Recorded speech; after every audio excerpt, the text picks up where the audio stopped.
বন্ধুরা সবাই কেমন আছেন? আশা করি সবাই ভালো আছেন। তো আমি আজকে আপনাদের সাথে শেয়ার করব নারকেল দিয়ে গরুর মাংস আর হচ্ছে সাদা রুটি। তো গরুর মাংসটা রান্না করার জন্য প্রথমে তেল দিয়ে দেব। তেল দিয়ে এবার কয়েকটা আলু ভেজে নেব।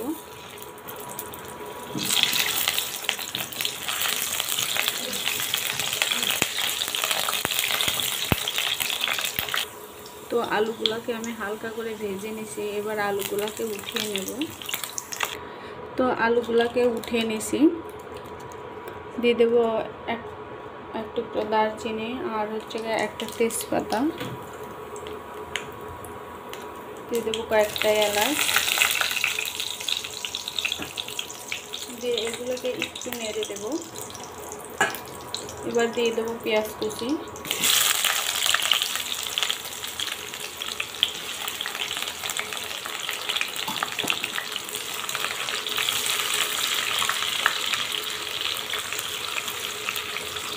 তো পেঁয়াজটাকে হালকা করে ভেজে নেব এখন।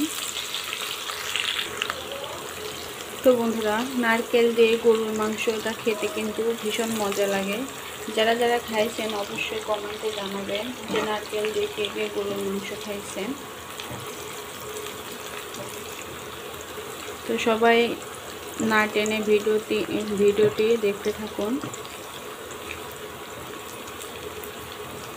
সবাই চ্যানেলটা সাবস্ক্রাইব করে পাশে থাকবেন প্লিজ। তো পেঁয়াজটাকে হালকা করে ভেজে নিয়ে দিয়ে দেবো কাঁচামরিচ আর রসুন। তো এখানে আমি রসুন বাটাটা একটু ব্যবহার করি নিয়ে দিয়ে দিচ্ছি আস্ত রসুন। তো এখানে এখন আমি বাকি মশলাগুলো দেব। এখানে আছে সাদা এলাচ আর কালা এলাচ বাটা, দিয়ে দেবো জিরা বাটা, আদা বাটা, এই যে নারকেলটাকে বেটে রেখে দিয়েছিলাম আমি, সেই নারকেল বাটাটা দিয়ে দিলাম। দিয়ে এবার এগুলোকে কষিয়ে নেব।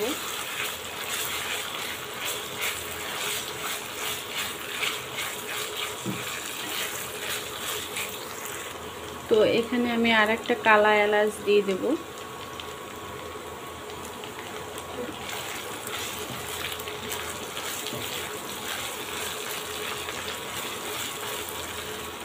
তো কালা এলাচটা দিলে কিন্তু মাংসের টেস্টটাও বাড়ে, মাংসটা সিদ্ধও ভালো হয়। এবার দিয়ে দেবো পরিমাণ মতো লবণ। তো এখানে আমি একটু পানি দিয়ে দেবো যাতে করে মশলাটা পুড়ে নেবে।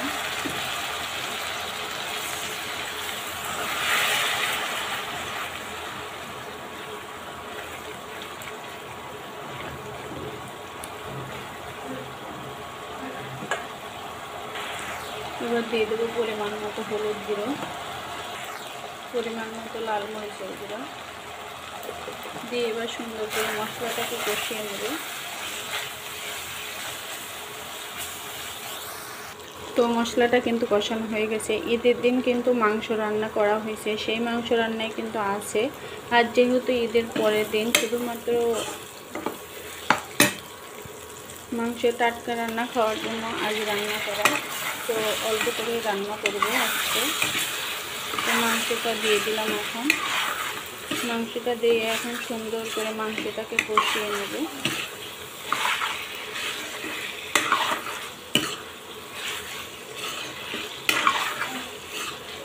মাংসটা যতটা কষানো হবে খেতে কিন্তু ততটাই মজা লাগবে।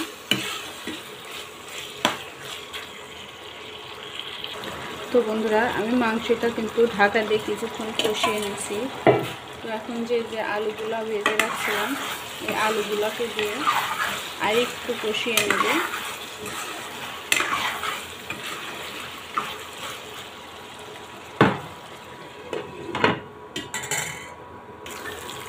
তো আমার মাংসটা কষানো হয়ে গেছে। এবার মাংসটা পরিমাণ মতো ঝোল দিয়ে দেবো।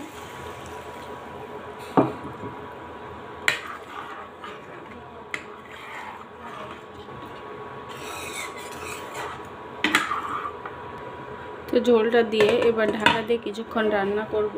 এই সাথে আমি রুটিগুলোকে বানাতে চলে যাব।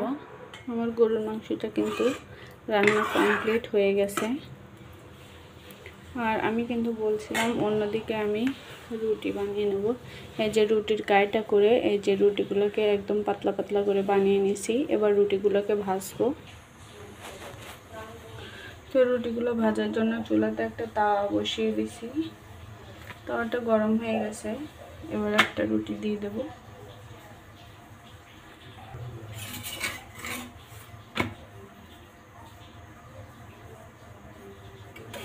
তো রুটিটাকে উল্টে উল্টে ভেজে নেব।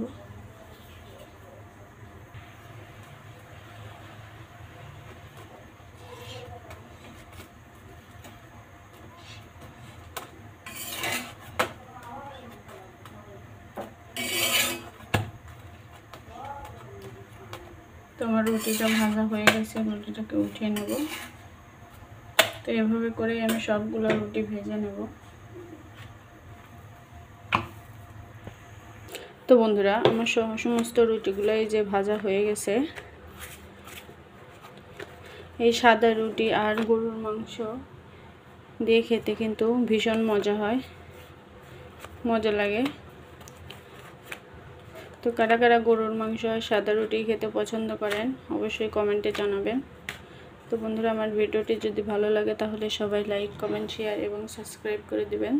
দেখা হবে পরবর্তী অন্য কোনো ভিডিওতে। এ পর্যন্ত সবাই ভালো থাকবেন, সুস্থ থাকবেন। আল্লাহ।